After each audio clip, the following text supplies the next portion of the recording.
wonderful time? I can't see a bloody thing. Oh, push your thumb over it, you do. Yes. Thoroughly recommend it. It's Tony and Sandra here.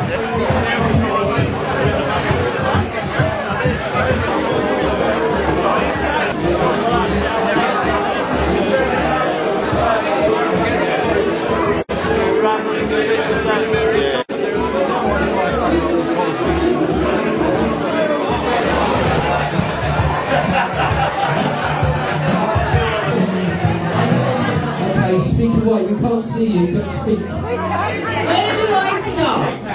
I have known Mary all her life. 50 years, in fact.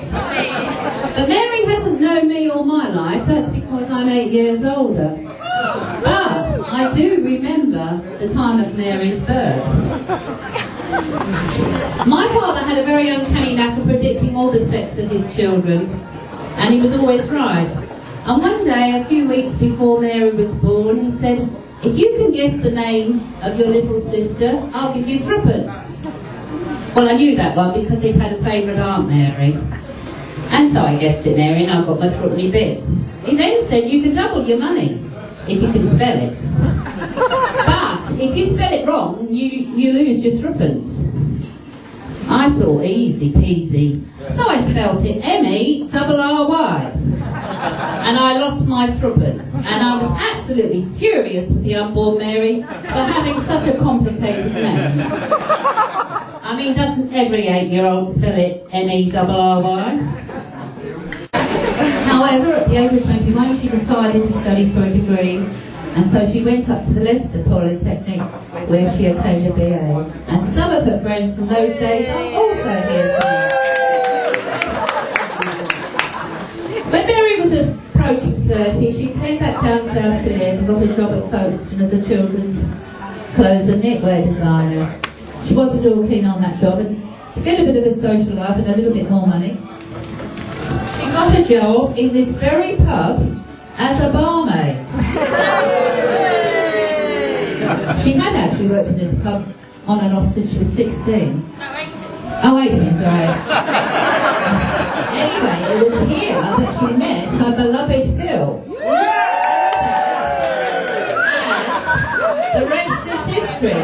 They're married in 1991 and now have 3 beautiful children, Emma, Thomas, and James.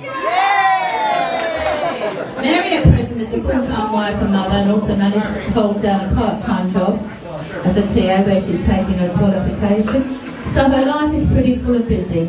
But one thing about Mary is she's always there for you. No matter how busy she is, she's always there on the other end of the phone, and she's absolutely brilliant in a crisis, and she's helped me out many times over the years. In her spare time she makes beautiful quilts, and she made me one for my 50th, which was quite some years ago now. Anyway, my father said to me when Mary was born, he said, your sister, if you're listening, Dad, he said, your sister will be the best pal you will ever have. And if you're listening, Dad, you're right, she is. But I still think you should give my threepenny bit back.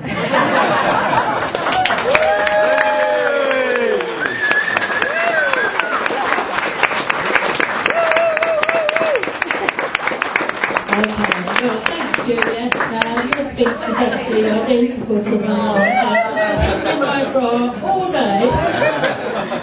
Never mind, I'll improvise. I'd like to say thanks to Phil for organising tonight.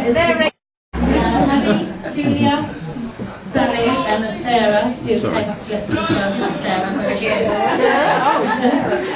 Right, at the age of 30, I moved back to Herne, and I really was on the shelf. I had finished, I'm bored inside.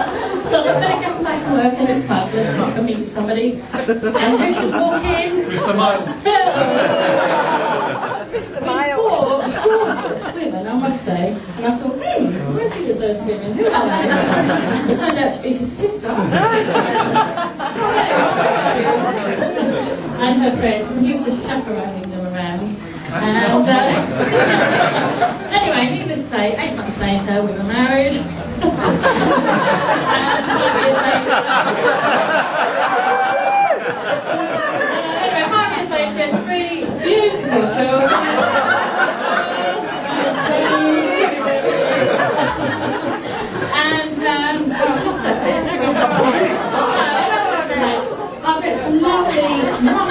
many friends. I wouldn't survive motherhood without Elaine. Because Elaine knows exactly what's going on. And I never do. And I can ring her up and ask her where the football match is, what's the ballet lesson today, how much is it going to cost. And what I really want is one of those lists that you give me every day to know what's going on. And through Tom playing rugby, I met Sherry and Leslie and all the rugby crowd and the gorgeous men over there from the rugby club. Right, and my work friends over there. Hello! Aren't you looking forward to going back to the street? Yeah, okay, that's it. And lastly, I just want to say hi to my mum, who can't be here tonight because she's not well, but hi mum, still great. Best friend, best mum. Okay, have a good time, and I think Jonathan's going to say a few words. Oh, all right. Well done, Mary. I won't keep you long. It's hard to believe my baby's 50. I just add a little bit to what Juliet said. 50 years ago when Mary was born, Dad always wanted a child called Mary. And as Mum had chosen Jonathan and Juliet, Dad got to choose David and Mary.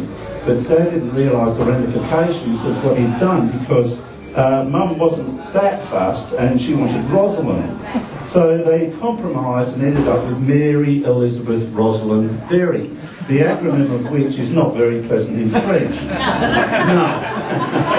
So that wasn't a good start. Anyway, when she went to Australia, and as you know, Australians sort of are rather nasal in their speech and sort of elongate the vowels, she became Mary Derry. Yeah. And as Juliet said, it was quite often Mary from the dairy, and my son even had the height to call her Mary Derry, the big fat Mary Derry.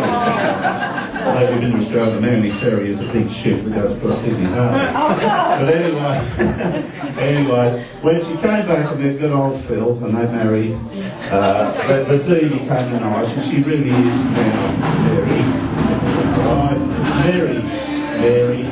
And I'd like you to raise your glasses and wish Mary a happy birthday. So, to Mary. Now, please. Oh, Donna mentions Jenny's cake. Jenny, are you there? All right. Jenny made this cake. I don't know whether you've had a good look at it. It looks absolutely professionally made. All the items. A bit like the cake Mum made for Mary the other day. It was brown rice instead of brown sugar. she poured in a cupful of brown rice instead of sugar. And when we started doing it, we wanted what the little bits were sticking in between our teeth. Well, Mary, are you going to cut cake? All right, well, in a minute we'll just sing happy birthday and then... Nice. All right. Happy birthday to you. Happy birthday to you. Happy birthday, dear Mary. Happy birthday to you. Birthday to you. Happy birthday to you. Happy birthday, dear Mary. Happy birthday to you. Hip hip. Hip hip. Hip hip. Happy birthday. All right, folks, eat, live, and marry.